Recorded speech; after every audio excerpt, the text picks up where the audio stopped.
Hello. Hey, man, please speak to Cheeks. How you doing, Mr. Coach Stokes? This is Chicks right here. Baby, what's going on, man? I can't complain. How you doing? You know me, another lovely day.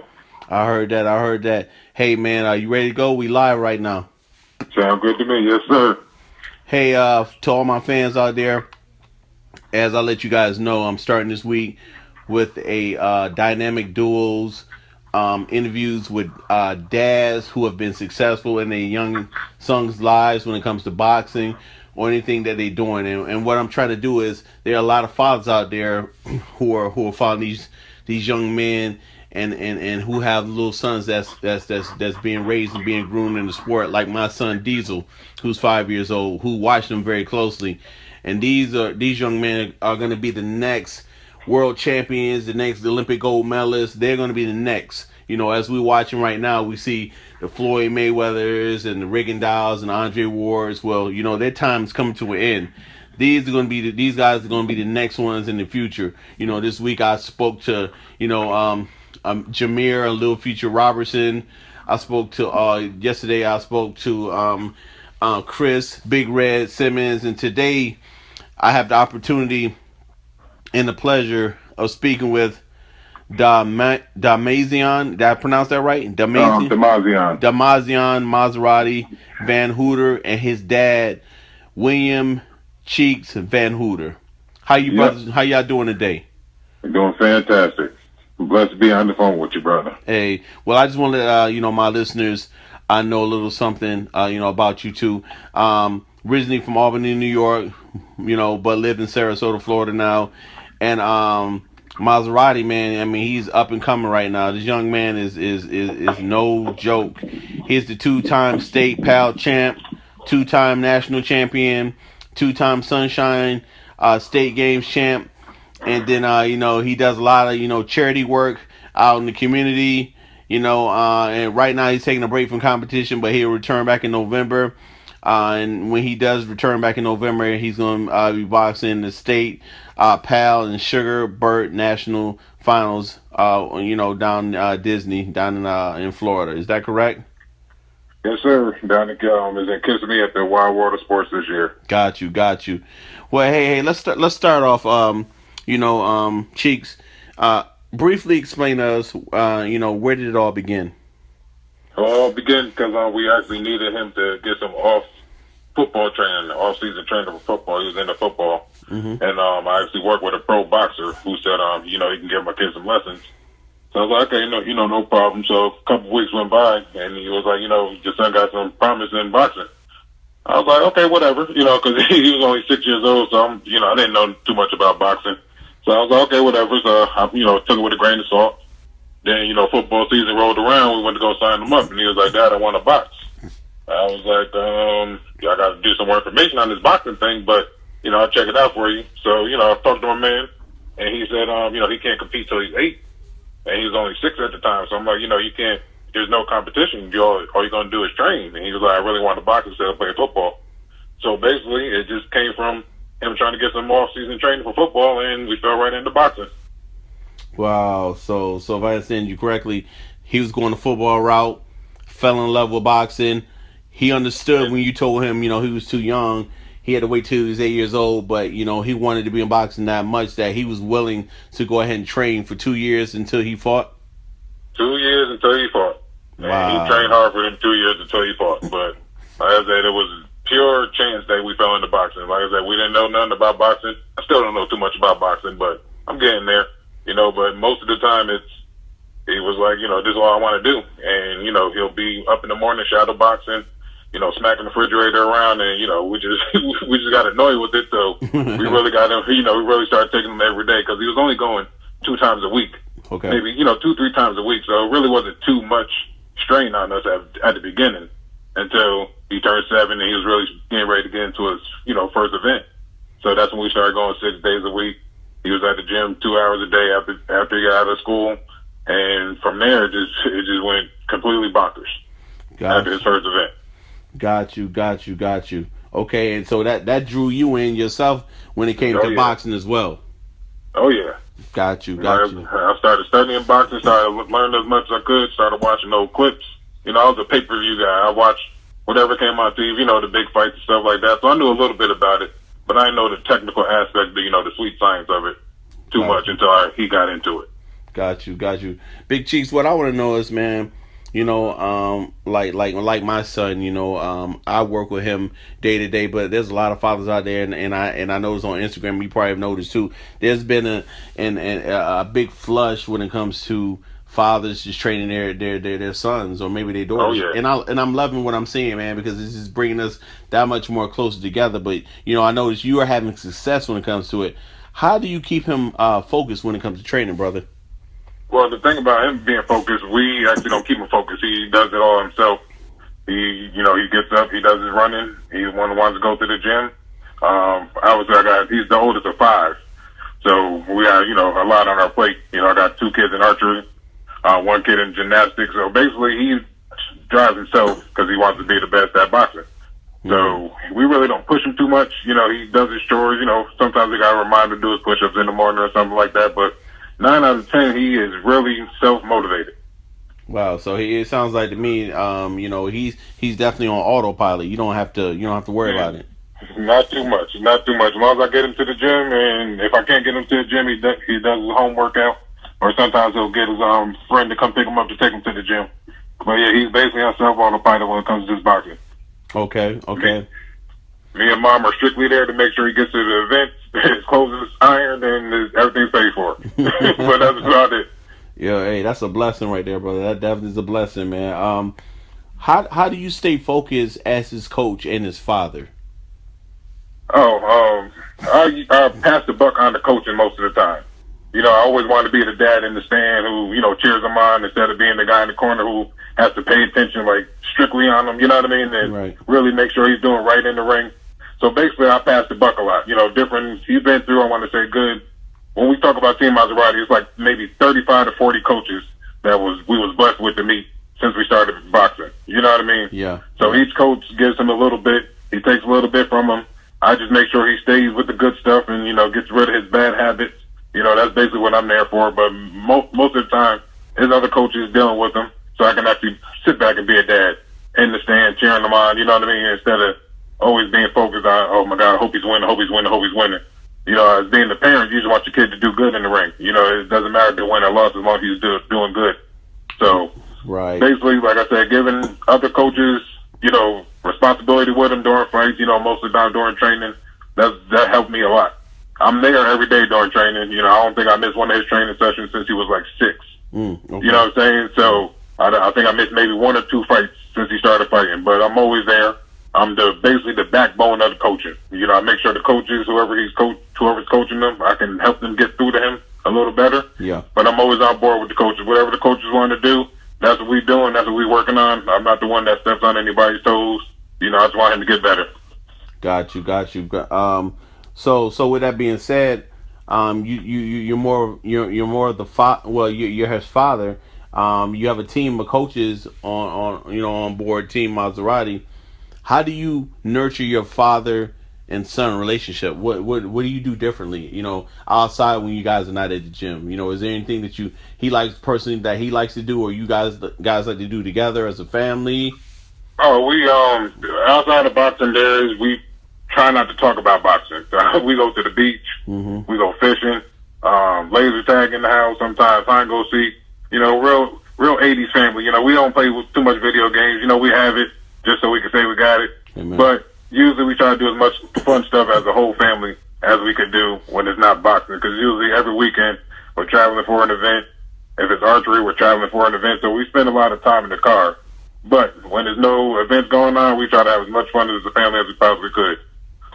Got you. Understood. I understand. And I'm the same way when it comes to my family, man. We don't even bring any videos inside of the house because it's funny. You and I both grew up during the same era, and it's like you had to kill us to get back in the house, man. I hate coming in the house. That's what I'm talking about. These kids nowadays, man, is the punishment for them to go outside. Yeah. But things have changed. My kids love it. They love going outside now. Yeah. I had to teach them that. My thing, the only reason I got into video games is they talk mess to me. And I'm old school, you know what I mean? You ain't going to talk mess to me in a video game. So I'm going to beat them in it. But you ain't gonna play it. You ain't gonna play it after that. You know what I mean? Go outside and have some fun. But if they can beat me in the game, I'll let them play the game. But 9 out of 10, they ain't beating me. I heard that. I heard that, baby. Hey, is Mazirati next to you? Yes, sir. 1 second. Let me get them for you. Hello? Mazirati. Yes. What's up, baby? How you doing? Good. Man, this Coach Stokes. You? I'm good, man. Thank you for asking. Hey, man. Hey, what I want to know is, I love your name, man. The nickname is hot. You know what I'm saying? I run across a lot of nicknames. How did you get the nickname Mazirati? Because when I first started training, my first coach said my hands were really, really fast. Wow. And he just picked my name. That's a dope name, man. I like it. It fits you too, man. It fits you. You got nice swag about you, man. Looking at your pictures and everything. So you're nice looking young man when it comes around to the all around package. So everything is great. What I want to do is actually this. And I've been looking at your videos on Instagram, and you are fast. You kind of remind me of myself a little bit back in the day when I boxed. My frame was just the exact same way. I was long, lanky, but I was sharp. You know, I definitely a boxer. If I need to put you away, I could put you away. What I want to know is this, man. What are the things that you do to work on your hand speed in your boxing, keeping your distance, you know, footwork and things of that nature? Like, I have, 3 times weights, and I work, throwing my hands up in the air, throwing them straight in front of me as fast as I can and on the side of me with 3 times weights, and then I take everything off my hands, and I just throw my hands when I shadow box, and I hit the speed bag a lot. Wow. And how long are your rounds? My rounds are usually 3 minutes, sometimes longer. Oh, okay. Yeah, your dad was telling us that me and my listeners that you love training, you love working out, man. So that is not an issue for you. Yep. Okay, well, I'm gonna ask you 3 questions, Mazirati, and I want to see how sharp you are, man. Just listen to you. I hear right now, man. I'm pretty sure that you're real sharp, but this is what I want to know: who are your favorite boxers? And it's three categories that I'm asking you. Who are your favorite boxers when it comes to offense, defense, and ring generalship when it comes to intelligence within the ring? So, who's your favorite boxer offensively? My favorite boxer offensively is probably, I shall say, Guillermo. Wow, Rigondeaux. Yes. Wow. What about him? What about him offensively that you like? He throws a lot of punches, and his hands are really fast. Yeah, he is. He's sharp. He's a bad dude. And his accuracy. Very accurate. Very accurate. That's you hear him, ladies and gentlemen. Guillermo Rigondeaux. Man, I mean, these kids ain't missing. These kids are on point. I've had 2 other interviews this week, and they have been naming some monsters. Okay, so offensively, he said Guillermo Rigondeaux. All right, Mazirati. Who's your favorite fighter defensively? James Toney. Oh my God! You hear this kid? This kid is, man. You doing your homework, man. You're watching some classics. James Toney, without a doubt. Yes. What about James Toney? Because of his shield. Yeah. That people always talk about Floyd Mayweather shoulder roll, and Floyd definitely has brought it back and became a master of it. But I tell anybody that James Toney shoulder roll is way better than Floyd's, in my opinion, because James could stay in front of you and then don't even have to move, and he won't even hit you. I mean, you won't even hit him. Yeah, Man, really. Okay. So Guillermo Rigondeaux offensively, James Toney defensively, and the last one, not but least, ring intelligence when it comes to ring generalship. Who's your favorite boxer? Diezyl Stokes. Ooh, my goodness. Man, why Vasily? Oh, he has the same IQ as me, in my opinion. Uh-huh. And his ring generalship is on point at his movement, his reach. Okay. And his positioning. Okay. So this is what I want to ask you. I'm gonna play devil's advocate right quick. Mm-hmm. If Guillermo, if Vasily Lomachenko and Guillermo Rigondeaux fight in a super match, super bout, who are you gonna take? Who are you gonna take? Guillermo. Guillermo, good. Okay, Yeah. okay, all right. We gonna have to come back to you when that fight happens, or if it ever happens, and Okay. gotta have you on the show, man, and talk about that. Definitely. Okay, okay. So let me ask you this.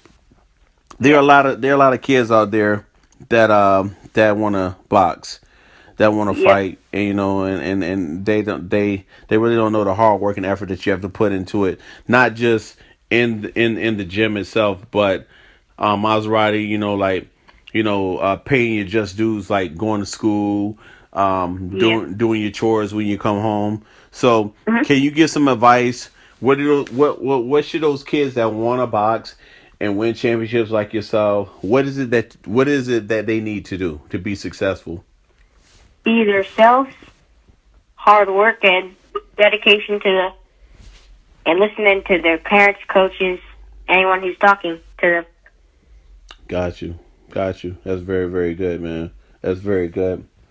Do you see yourself where do you see yourself in the future when it comes to boxing and in the future? Do you see yourself, hopefully going to the Olympics, become a professional boxer? Yeah, I hope I see myself being a gold medalist, Olympian, and becoming the best in the world in boxing. Okay, okay, okay. All right. And I see that do you have any other sports that you are involved with? Do you do anything else besides boxing at the moment? Any other sports? No, Oh, so just boxing. full-time boxer. Okay, Yeah. okay, okay. That sounds good, man. I really appreciate your time. I really do. Let me let me speak to your dad again right quick. Yep. Here you. Hello. Yeah, I'm back, Big Chief. Okay, how you doing? I'm good. I'm good, man.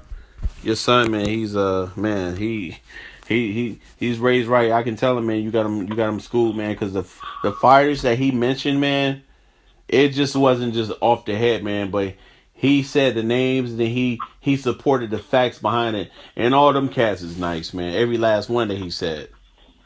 Well, those are the guys I remember growing up watching. So that's why I ain't watching. You know, like I said, I had a lot of friends that was in the box. I was in the mixed martial arts and, football and basketball like everybody else. But a lot of, my boys used to talk about these guys, Roy Jones, James Toney. Tell them, check them out. You should watch them. I will. But I never really got around to it. But I put him onto it, and he's been taking little tidbits from everybody ever since. Got you. This is what I want to know, man. Do you have any advice for fathers out there? Like I said before, I'm doing this because I have a 5-year-old man. Now he's been in the gym, since he was born, but he loves the boxing game, and hopefully one day, man, he'll be able to meet Mazirati, and they can talk, Oh, yeah. and show some things. But this is what I want to know, man.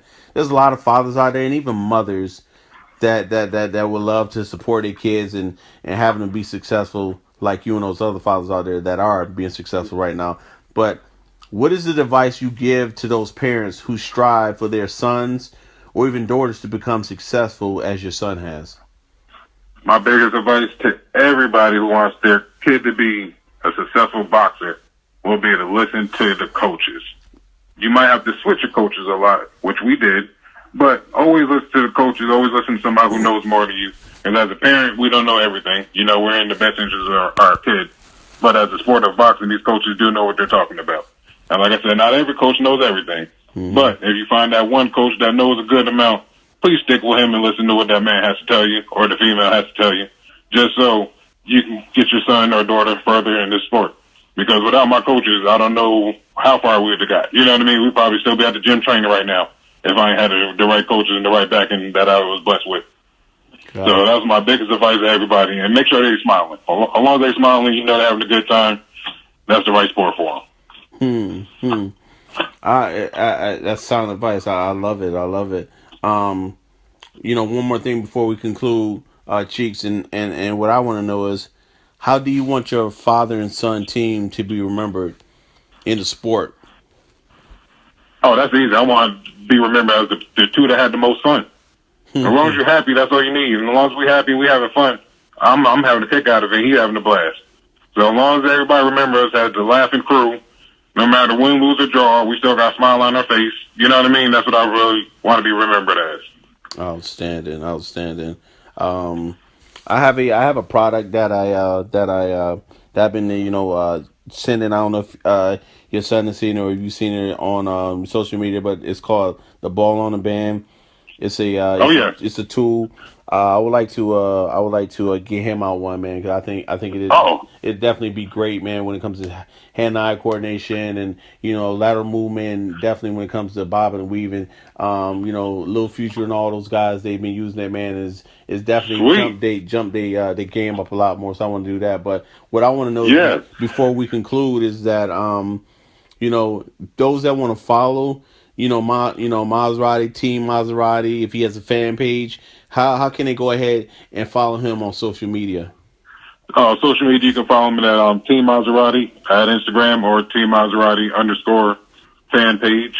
He's also on Facebook at Demazion Van Houter, his name, and on Twitter at Mazirati05. Okay, and how do you spell his first name? It's DAMAZION. Got you. Okay. Ladies and gentlemen, thank you for tuning in for today's episode of Dynamic Duels, father and son team with the Van Hooters, this Cheeks, and Mazirati. I really appreciate the time, that you share, man. No problem, and I appreciate the jewels that you drop, upon me and my listeners. Ladies and gentlemen, follow this young man. And like I said, the ones who I've interviewed this week, because they are the future. They're going to be up there real soon. It's going to be, Team Mazirati, Team Lil Future, Team Simmons, Team Diezyl. It's going to be those guys that you're going to see on TV, and it's going to be like, man, you know what? I remember seeing those kids coming up. I think a lot of times, people watch, your son and, these prodigies on social media and see like how complex and how well they are when it comes to them being technical. But then when you talk to them, man, we still got to remember they're kids. Yeah. At the end of the day. So remember. My thing is, that'll be the country. I just want to say this real quick. Yeah. Social media has been great to everybody. You know what I mean? But you can take it back to 1984. Who was the best 11-year-old in 1984? Can't nobody answer that question. You know what I mean? That's right. Without social media, nobody will ever get recognized. But, like you said, these are the kids that you need to watch because they are going to take it to the next level. That's right. So let's remember that. Let's support these young brothers and sisters out here. And if you are a parent and you interested, at the end of the day, just like his dad said, man, it's all about your son and your daughter having fun, them enjoying themselves. Yeah, because they're just kids. They're just kids. That's right. Well, Big Cheeks, man, I really appreciate it. Appreciate you, brother. I'm gonna talk to you soon. All right, baby. Yes, sir. Thank you so much. All right, one love. All right, till next time. Peace. Peace.